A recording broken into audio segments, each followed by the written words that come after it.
VSWville, how you all doing? It is your boy, VSW here. Welcome back to the channel. Earlier this week, I reviewed night 1 of WrestleMania. Today, I'm going to review night 2 of WrestleMania. So, let's grab a seat and get to it.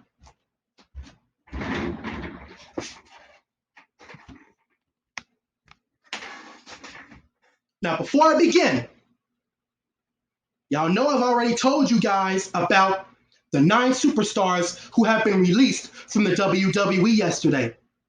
Well, now we can make it 10 because Mojo Rawley has been released from the company as well.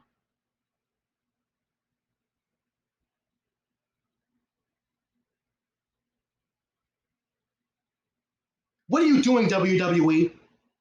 No, seriously, what are you doing? Why did y'all release Samoa Joe? Why did y'all release Billy Kay? Why did y'all release Peyton Royce? Why did y'all break the Iconics up? Like I said yesterday, that was one of the dumbest, stupidest, and worst decisions that y'all have ever made. Because again, y'all had Billy Kay teaming up with Carmella and Peyton Royce teaming up with Lacey Evans. Nobody wanted to see Peyton Royce team up with Lacey Evans. Nobody wanted to see that. So again, why did y'all break the Iconics up? Why? Why? Why? Why? Why? But let me calm down. Let me calm down. Let me calm down. I wish the 10 superstars who have been released from the company the very best of luck in their future endeavors. And I would love to see the Iconics reunite again in the future. That would be awesome. Anyway, let's move on to the review. First up, we had another performance. Ashlyn Kraft sung America the Beautiful. And it was a very good performance. Very beautiful. I loved it. And then we got to the actual show. First match, The Fiend versus Randy Orton. Randy Orton's gear was cool. And so was The Fiend's entrance. Because he's no longer crispy. Now he's back to normal. And Alexa Bliss came out with a huge Jack or Fiend in a box. And the Fiend came out of the box. And I've heard rumors that the Fiend was going to squash Randy Orton. And it did look like that the Fiend was going to win until Alexa Bliss showed up on top of the Jack Fiend in a box with a thorn crown on her head and her face all covered up in black stuff, which distracted the Fiend long enough for Randy Orton to strike him with the 3 most dangerous letters in sports entertainment, RAO, getting the victory. Randy Orton beating the Fiend.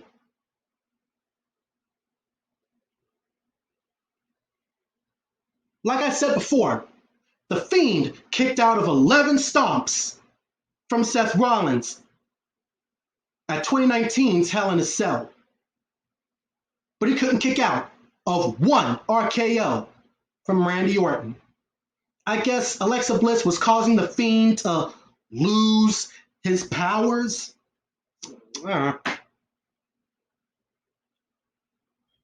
And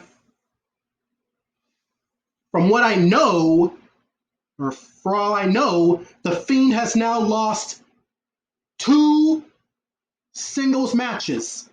One against Goldberg at Super Showdown, which, by the way, that match should have never happened, and the Fiend should have never lost the Universal title. And now 2 to Randy Orton at WrestleMania 37, thanks to Alexa Bliss. And after the match, The Fiend and Alexa Bliss stared each other down. Lights went out. The lights came back. And the live fans were booing. As well they should, because that was a horrible finish. But this past Monday on Raw, Alexa Bliss explained why she turned her back on The Fiend. She doesn't need him anymore. And now she has a new demonic friend, Lily. So I guess we're not going to have a feud between The Fiend and Lily? Whatever. But that first match of WrestleMania second night, garbage, horrible finish, 2 out of 5.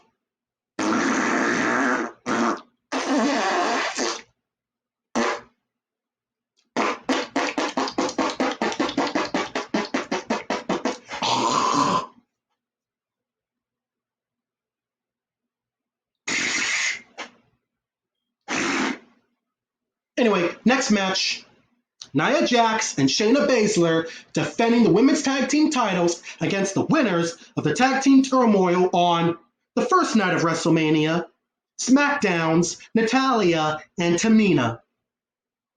This was an alright match. It was a lot better than the Fiend versus Randy Orton match, that's for sure. And the ending was better because Nia Jax and Shayna Baszler retained. The right team won. A 3 out of 5. It was all right. Natalya and Tamina did the best they could, but they couldn't get the job done. Nia Jax and Shayna Baszler are still our women's tag team champions. Which women's team do you think will be the one to beat Nia Jax and Shayna Baszler for the tag titles? Let me know down in the comments below. Next, Kevin Owens taking on Sami Zayn with special guest YouTube star Logan Paul. This was another fun match, and I really enjoyed watching Kevin Owens beat Sami Zayn down. And in the end, he got the stunner. He won the match. Logan Paul shoved Sami Zayn and raised Kevin Owens' hand, which caused him to eat a stunner from KO as well. Stone Cold Steve Austin is the king of the stunners, but it is still awesome to watch Kevin Owens do it. Thank you, KO. 3 out of 5 for that match. It was all right. And then we had a backstage segment with the great Khali, Matt Riddle. Yeah, I'm not calling him just Riddle. Matt Riddle and RVD. They were talking about some really non-important things.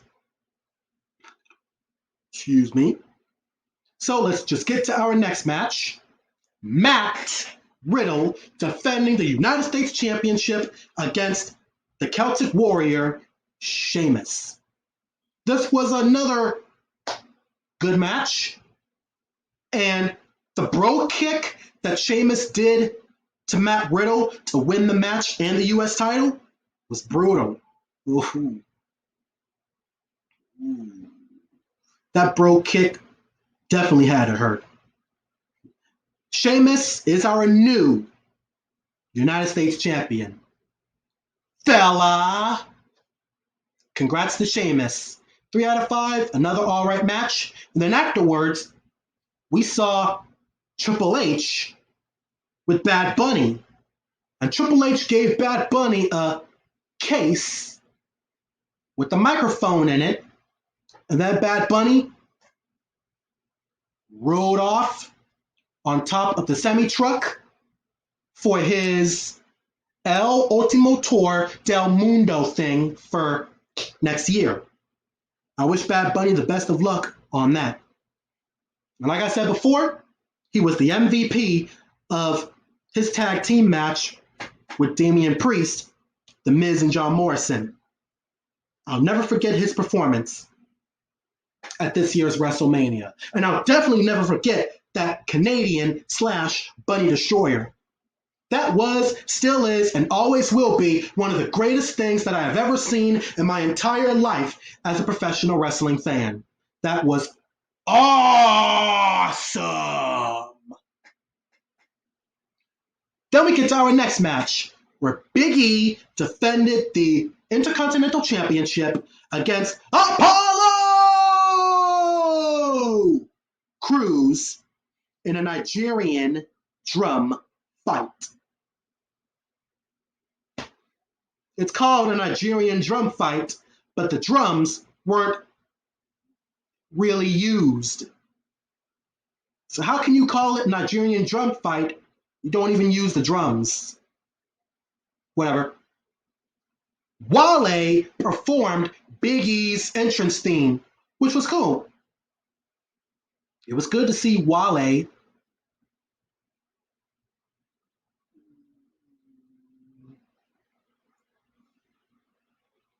it looked like Big E was going to retain the Intercontinental title until Dabba-Kato, you know, that guy from Raw Underground, that Fight Club crap that I never gave a crap about, returned and attacked Big E and helped Apollo Crews win the Intercontinental title. Dabba-Kato is back, and Apollo Crews is our new Intercontinental Champion. Apollo Crews is our new Intercontinental Champion. Congrats to Apollo Crews, and welcome back, Dabba-Kato.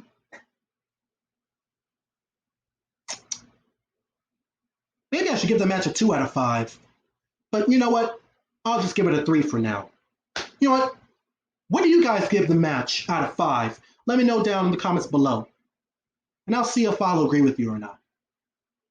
Do not give it a 4 or a 5, because again, that match wasn't all that good. Don't lie. Next, we have Asuka defending the Raw Women's Championship against former NXT Women's Champion and NXT UK Women's Champion, Rhea Ripley. Ash Costello performed Rhea Ripley's entrance theme, Brutality! And it was a good performance. And the championship match was pretty good, from what I can remember. And Asuka's reign as Raw Women's Champion finally came to an end at WrestleMania. Rhea Ripley is the new Raw Women's Champion. Asuka, I mean, she's good and I love her, but her run as Raw Women's Champion could have been a whole lot better. And Asuka did get her rematch against Rhea Ripley this past Monday on Raw, but the new Charlotte Flair ruined the match, attacking both Asuka and Rhea. So I guess Charlotte Flair is a heel again, and she wants the Raw Women's Championship back. 3 out of 5 for that match, I guess. And I mostly give all these matches a 3 out of 5 because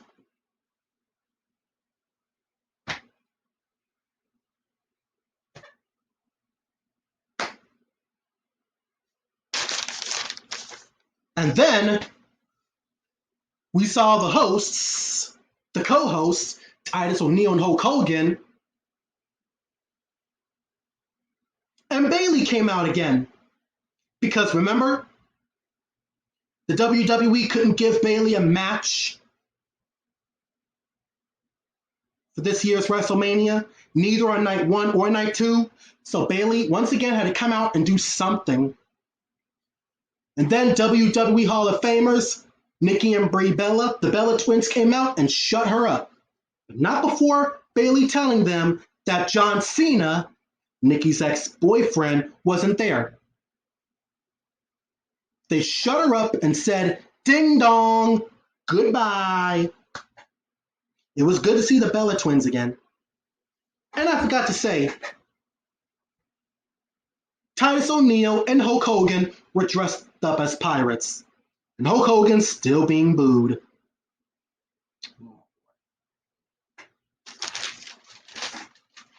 And finally, we get to our man.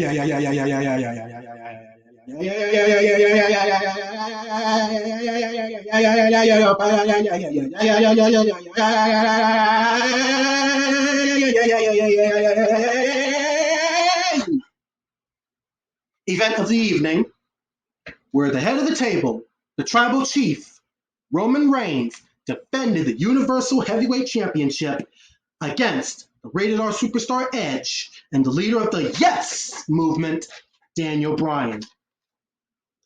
This was a pretty good main event, I'm not gonna lie. Jey Uso tried to get involved, but Edge took care of him. Jey Uso had to get taken out. Not on a stretcher, just taken out. This match was crazy. It was crazy. Roman Reigns powerbombed Daniel Bryan through an announce table after the live WWE audience told him that he sucked. Edge was bringing the chair to the ring. Roman Reigns tried to take it from him, and they both caused a piece of the chair to come off. And Edge used that piece of the chair to try and submit Roman Reigns, locking him into the crossface. And how he put that piece of the chair, or he wrapped that piece of the chair around Roman Reigns' mouth. That was ugly. That was nasty. That definitely had to hurt. It looked like Edge was going to win the Universal title until Daniel Bryan got back in the ring and locked Roman Reigns into the yes lock. And it was a good thing that Roman didn't tap out, because if he did, we wouldn't have known who would have won the Universal title. And then Edge speared Roman Reigns. And again, it looked like Edge was going to win the Universal title until Daniel Bryan pulled the referee out of the ring. Edge made Daniel Bryan pay for that. He knocked him out with the concerto. And Jey Uso came back out and tried to get involved again. Edge made him eat a spear. Roman Reigns made Edge eat a spear. And then Roman Reigns knocked Edge out with the concerto. Then he dragged Edge's body onto Daniel Bryan's. He just dragged Edge onto Daniel Bryan and pinned them both to win the match and retain the Universal title. But some say that Edge is the real winner and he is the real Universal champion because he was on top of Daniel Bryan. So he was pinning Daniel Bryan. So he should be the Universal champion right now. What do you guys think? Who do you think is the real Universal champion? Roman Reigns or Edge? Let me know down in the comments below. In my opinion, this was the best match of the entire night. Let me know down in the comments below if you agree with me or not. 4 out of 5 for that match, I guess. And that's all the matches for WrestleMania 37 second night. So, WrestleMania 37 night 2 gets a 6, 5 out of 10. The best match, the Universal title match. The worst match, The Fiend versus Randy Orton. What do you guys think was the worst match of the night? Let me know down in the comments below. And overall, this year's WrestleMania gets at least a 6 out of 10. At least a 6. The best match of the whole entire event, That's hard to say. For me, it would have to either be the SmackDown Women's Championship match or the Triple Threat Universal Title match. The worst match of them all, you guys decide. And that'll end my review for WrestleMania 37's second night. Thank you guys for watching. If you've enjoyed this video, smash that like button, leave a comment down below, share this video with all of your wrestling fans, subscribe if you haven't already, and as always, God bless, take care, stay safe. Welcome to VSWville. I'm a professional wrestling fan forever, and that's the bottom line. Why? Because VSW said so. Make sure I'm not forgetting anything before I leave.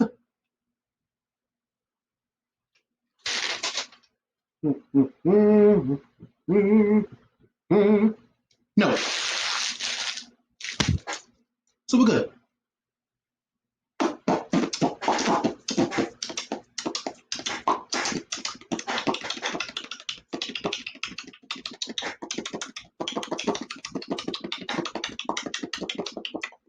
Thank you guys so much for watching. And I'll see you in the next video.